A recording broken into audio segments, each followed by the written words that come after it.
स्वागत है आपका अपने चैनल एकलव्य स्टडी पॉइंट पे। और मेरा नाम है सचिन और आज की इस वीडियो में हम पढ़ने वाले हैं क्लास 12 की होम साइंस और चैप्टर सेकंड का पार्ट थर्ड है और इसमें हम इस चैप्टर को खत्म कर देंगे। और चैप्टर का नाम है नैदानिक पोषण और आहारी की क्लिनिकल न्यूट्रिशन एंड डाइटेटिक्स। तो आइए स्टार्ट करते हैं। आप मुझे इंस्टाग्राम पे फॉलो कर सकते हैं, मेरा यूजर नेम आपके सामने है। आपकी कोई भी प्रॉब्लम हो तो आप मुझसे शेयर कर सकते हैं। आपके लिए इन्फॉर्मेशन है कि इंग्लिश की ई बुक जो है अवेलेबल है। आप प्ले स्टोर से हमारा मोबाइल ऐप डाउनलोड करके उस ऐप के अंदर से आप ई बुक को परचेज कर सकते हैं, जो कि आपके एग्जाम में बहुत ज़्यादा बेनिफिशियल होगी। और आज की इस वीडियो में जो हमें पढ़ना है आपको बता देता हूँ। सबसे पहले हम देखेंगे प्रिवेंशन ऑफ क्रोनिक डिजीजेज, यानी कि जो पुरानी बीमारियां होती हैं, चिरकालिक रोग होते हैं, ठीक है, उनकी कैसे रोकथाम होती है क्लिनिकल न्यूट्रिशन के अंदर। और प्रिपेयरिंग फॉर करियर, ठीक है, करियर के बारे में देखेंगे इसके अंदर का। और स्कोप देखेंगे, ठीक है। तो आइए स्टार्ट करते हैं। तो सबसे पहला टॉपिक है हमारा चिरकालिक रोगों की रोकथाम, यानी कि प्रिवेंशन ऑफ क्रोनिक डिजीजेस। तो आइए इसके अंदर क्या होता है देखते हैं। तो उचित आहार और अच्छे पोषण तथा स्वस्थ जीवन शैली से हम क्या कर सकते हैं, जो पुरानी से पुरानी बीमारियां हैं, ठीक है, उनको कहीं ना कहीं उनकी हम रोकथाम कर सकते हैं, प्रिवेंशन कर सकते हैं। अगर हम अपना आहार अच्छा लें, खान पान अच्छा रखें, अच्छा पोषण लें और अच्छी लाइफ स्टाइल हो, हमारी हेल्दी लाइफ स्टाइल हो, एक्सरसाइज शामिल हो उसमें, जंक फूड बिल्कुल भी ना हो, और इस तरीके से हम कुछ जो हमारे क्रोनिक डिजीजेस होते हैं उनका प्रिवेंशन कर सकते हैं।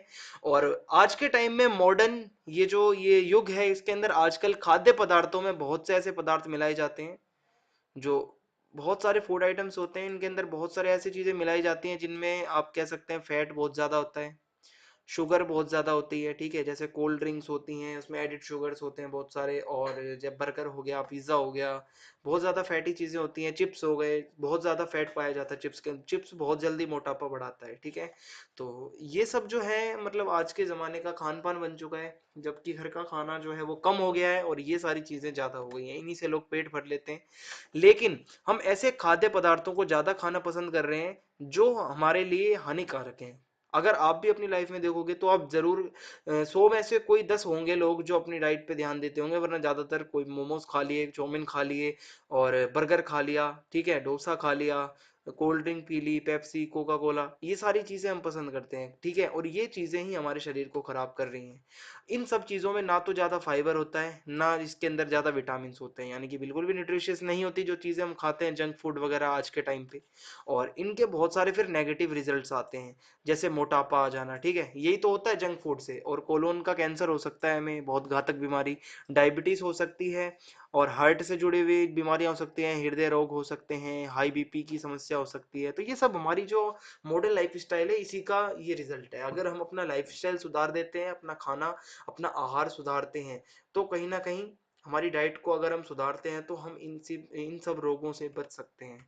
और क्या होता है, जो नैदानिक पोषण विशेषज्ञ होते हैं, यानी कि जो डाइटिशियन होते हैं, वो इन प्रॉब्लम्स से क्या करते हैं, इन प्रॉब्लम्स को रोकने के लिए समाज के अंदर जैसे कि स्कूल कॉलेज इन सब में मतलब वो मार्गदर्शन देते हैं, अपना गाइड मतलब करते हैं। और कैसा जो है मतलब डाइट लेनी चाहिए उसके लिए जो परामर्श देते हैं, सलाह देते हैं, ठीक है, जो मतलब डाइटिशियंस होते हैं स्कूल्स वगैरह में जाके, कॉलेज में जाके, ठीक है। तो ये सारी चीज़ें वो कर सकते हैं इन बीमारियों को रोकने के लिए, इन प्रॉब्लम्स को रोकने के लिए। नेक्स्ट टॉपिक है हमारा preparing for a career in clinical nutrition and dietetics, यानी कि हम करियर नैदानिक पोषण और आहारिकी के अंदर कैसे हम अपना करियर बना सकते हैं, क्या क्या उसके लिए चाहिए होता है, ये देखते हैं। तो सबसे पहले है, यदि कोई आहार विशेषज्ञ बनना चाहता है, अगर आप डाइटिशियन बनना चाहते हैं, ठीक है, डाइट के विशेषज्ञ, डाइट स्पेशलिस्ट, तो उसके लिए कम से कम आहारिकी के अंदर, यानी कि जो मतलब डाइट के अंदर आपको क्या होना चाहिए कि post graduated diploma in dietitian, ये आपके पास जो है डिप्लोमा होना चाहिए, post graduated diploma in dietitian. तब आप जो है जो डाइट के स्पेशलिस्ट बन सकते हैं, इसको पास करना बहुत ज़रूरी है, ठीक है। और क्या होता है, इंटर्नशिप कर सकते हैं आप, ठीक है, इंटर्नशिप हो जाएगी। और इसके बाद आगे देखते हैं, जिनके पास बायोकेमिस्ट्री, ठीक है, माइक्रोबायोलॉजी, बायोटेक्नोलॉजी, इस सब में अगर बीएससी की डिग्री है आपके पास, ठीक है, और बीएससी की डिग्री अगर आपके पास है इन सब कोर्सेज के अंदर, तो वो इस क्षेत्र में स्नातकोत्तर, ठीक है, यानी कि जो पोस्ट ग्रेजुएट जो डिप्लोमा लेवल होता है उसमें वो प्रवेश कर सकते हैं। जो भी लोग जिन्होंने बायोकेमिस्ट्री, माइक्रोबायोलॉजी और बायोटेक्नोलॉजी इसमें अगर बीएससी की डिग्री उनके पास है तो वो इसी एरिया में आगे जाके पोस्ट ग्रेजुएट जो डिप्लोमा लेवल होता है उसमें एडमिशन ले सकते हैं। और क्या होता है ये देखते हैं। खाद्य विज्ञान, ठीक है, और पोषण अथवा आहारिकी में एमएससी, ठीक है, मास्टर्स अगर कोई कर लेता है, ठीक है, खाद्य विज्ञान, पोषण और आहारिकी के अंदर अगर कोई एमएससी कर लेता है, तो अगर कोई भी इंसान ऐसा है जो व्यक्ति ये सब कर लेता है तो उसको इस क्षेत्र में विशेषज्ञता प्रदान मतलब हो जाती है। यानी कि एक तरीके से आपको स्पेशलिस्ट आप बन जाओगे, अच्छे से आपको ज्ञान हो जाएगा। अगर किसी में आप मास्टर्स कर लेते हो तो वो तो आप समझते ही हो कि मास्टर्स का मतलब ही ये होता है कि आप उस चीज के फिर मास्टर हो जाओगे। और ऐसे व्यक्ति को कई स्थानों पर नौकरी में भी आराम से रखा जा सकता है क्योंकि नॉलेज ज्यादा होगी, ठीक है। और एक आहार विशेषज्ञ जो भी एक डाइटिशियन होता है वो अपनी एक आहार विशेषज्ञ अपनी विश्वविद्यालय शिक्षा पूरी करने के बाद, यानी कि जो आपकी यूनिवर्सिटी लेवल की जो एजुकेशन होती है उसको पूरी करने के बाद आगे अध्ययन करके, यानी कि आगे की पढ़ाई करके क्वालिफिकेशन ऑफ रजिस्टर्ड डाइटिशियन की योग्यता का सर्टिफिकेट ले सकता है। यानी कि एक रजिस्टर्ड डाइटिशियन, एक पंजीकृत आप कह सकते हैं, ठीक है, जो डाइटिशियन है उसका सर्टिफिकेट आपको मिल सकता है अगर आप अपनी यूनिवर्सिटी लेवल की एजुकेशन पूरी कर लेते हैं और आगे की पढ़ाई करते हैं, ठीक है।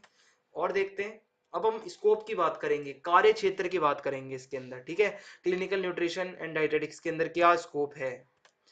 तो यहाँ पे हम देखते हैं जिम में आप सलाहकार बन सकते हैं अगर आपको न्यूट्रिशन की और ये जो मतलब जो अच्छे से डाइट की सारी नॉलेज है तो आप बड़े बड़े जो जिम्नेजियम्स होते हैं, जिम होते हैं, ठीक है, उसमें आपको सलाहकार के रूप में रखा जा सकता है क्योंकि जिम एक ऐसी चीज है जिसमें डाइटिशियन का बहुत इंपॉर्टेंट रोल होता है। किसको कैसी बॉडी बनानी है, किसको वेट लॉस करना है, ये सब डाइट का कमाल होता है। सिर्फ एक्सरसाइज से कुछ नहीं होता, डाइट सबसे मेन होती है। आपको वेट बढ़ाना है तो भी डाइट आपके लिए इंपॉर्टेंट रोल मतलब अदा करती है, वेट घटाना है तो भी आपके लिए डाइट इंपॉर्टेंट होती है। तो ऐसे में एक सलाहकार, एक जो स्पेशलिस्ट होता है वही इसमें ये काम अच्छे से कर सकता है। तो आप जिम में सलाहकार बन सकते हैं अगर आप इस करियर में आगे जाते हैं, और डाइटिशियन बन सकते हैं हॉस्पिटल्स वगैरह में, मतलब अलग से डाइटिशियंस होते हैं, स्पेशलिस्ट होते हैं जो डाइट के ही स्पेशल रखे जाते हैं। और हॉस्पिटल्स में, स्कूल्स में भी डाइटिशियंस जो होते हैं उनको रखा जाता है, ठीक है, डाइट स्पेशलिस्ट होते हैं जो। और शैक्षिक संस्थानों में आप कार्य कर सकते हैं, प्रोफेसर्स बन सकते हैं, आप टीचर बन सकते हैं इस सब्जेक्ट के अंदर आगे जाके। और इससे जुड़ा हुआ आप लेखन कार्य कर सकते हैं, अपनी खुद की पुस्तक लिख सकते हैं, ब्लॉगिंग कर सकते हैं, बहुत सारी चीज़ें होती हैं इस करियर के अंदर। तो आप ये सारी चीज़ें जो है इसमें क्लिनिकल न्यूट्रिशन और डाइटेटिक्स में आप कर सकते हैं। तो इस चैप्टर में इतना ही, ये चैप्टर हमने अपना खत्म कर दिया है। आपको वीडियो कैसी लगी जरूर बताना कमेंट बॉक्स में, इससे हमें मोटिवेशन मिलता है। आपका रिव्यू जानना बहुत ज्यादा जरूरी है। चैनल को सब्सक्राइब करना बिल्कुल भी ना भूलें, बेल आइकन दबा दें ताकि आने वाले हर वीडियोस के अपडेट आपको मिलते रहें। जय हिंद, जय भारत, धन्यवाद।